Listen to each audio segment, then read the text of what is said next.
Tinatawagan namin ng kaluluwa ni Roman.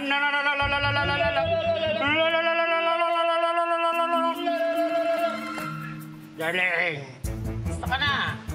Ako to, si Roman. Roman, sweetheart!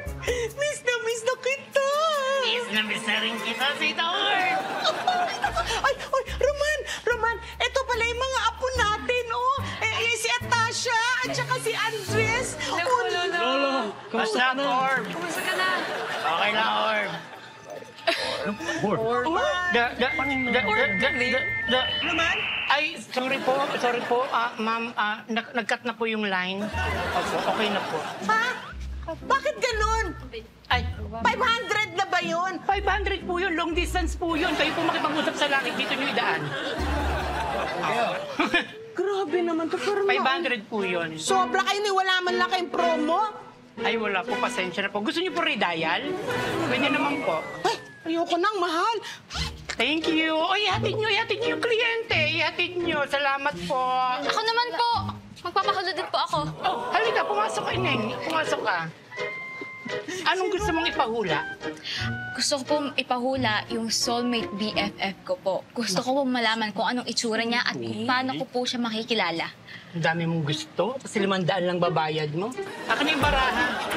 O, sige ha, susubukan natin. Okay, BFF soulmate mo. Gusto mo malaman ng itsura.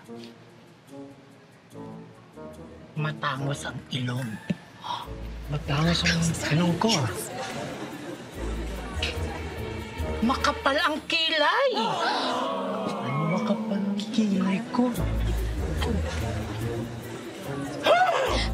Bakit po? Bagsak! Ha? Ang buhok! Uy! Matangos ang ilong.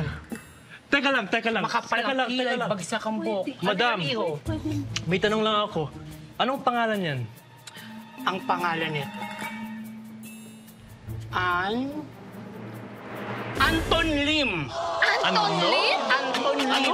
Anong Anton Lim? Ako yung dinedescribe mo eh. Paano naging Anton Lim? Buhok, pati yung matangos na ilong. Pag matangos ang ilong, makapal ang kilay, bagsak ang buhok, ikaw agad, o ikaw na dito. Ako na 500. Marunong ka pa eh. Anton Lim na lumabas eh. Sorry ah, akala ko lang Anton Lim. Matamis pa rin ang verse